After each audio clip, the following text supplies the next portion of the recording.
চেষ্টার পর চেষ্টা করেই যাচ্ছি আমি।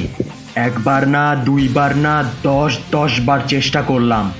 কোনো কমতি রাখিনি আমার এফোর্টসের। কত কিছু স্যাক্রিফাইস করলাম, দিনরাত চেষ্টা করে গেলাম। তারপরও কিছুতেই সফল হতে পারলাম না, আমি ব্যর্থই রয়ে গেলাম। কখনো কখনো আমাদের জীবনে সফলতা যেন ধরাই দিতে চায় না। আমরা হাজারো এফোর্ট দেই, হাজারো চেষ্টা করি, সফলতা যেন সবসময় আমাদের নাগালের বাইরে থাকে। পরীক্ষায় হাজার হাজার চেষ্টার পরও ভালো নম্বর আসছে না।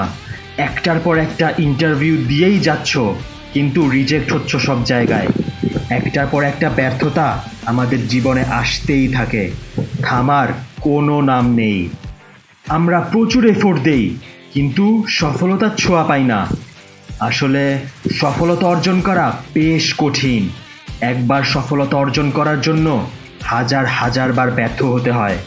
যেই কাজটি করছো সেটা লেগে থাকতে হয় কঠোরভাবে। জানি তোমার হাল ছেড়ে দিতে ইচ্ছে করছে, জানি তুমি আর এফোর্ট দিতে চাচ্ছ না, কিন্তু একবার যদি হাল ছেড়ে দাও, একবার যদি থেমে যাও তুমি, তাহলে সফলতা অর্জন তোমার জন্য অসম্ভব। সেই ব্যক্তি সফল হবে যে কিনা হাজারবার ব্যর্থ হওয়ার পরও আবারও উঠে দাঁড়াবে এবং চেষ্টা চালিয়েই যাবে। সেই ব্যক্তি সফলতার মুখ দেখতে পারবে যে কিনা ব্যর্থতাকে ভয় পায় না, যার মনের মধ্যে আছে ব্যর্থতার ভয়কে জয় করার মানসিকতা এবং শক্তি।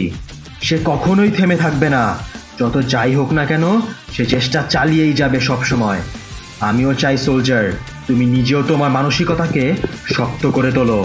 10 বার ব্যর্থ হয়েও আরও 10 বার চেষ্টা করো তুমি।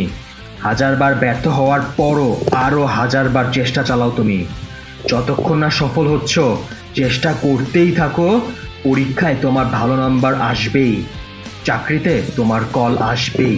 শুধু ব্যর্থতায় ভেঙে না পড়ে চেষ্টা চালিয়ে যাও সোলজার, সাফল্য আসবেই।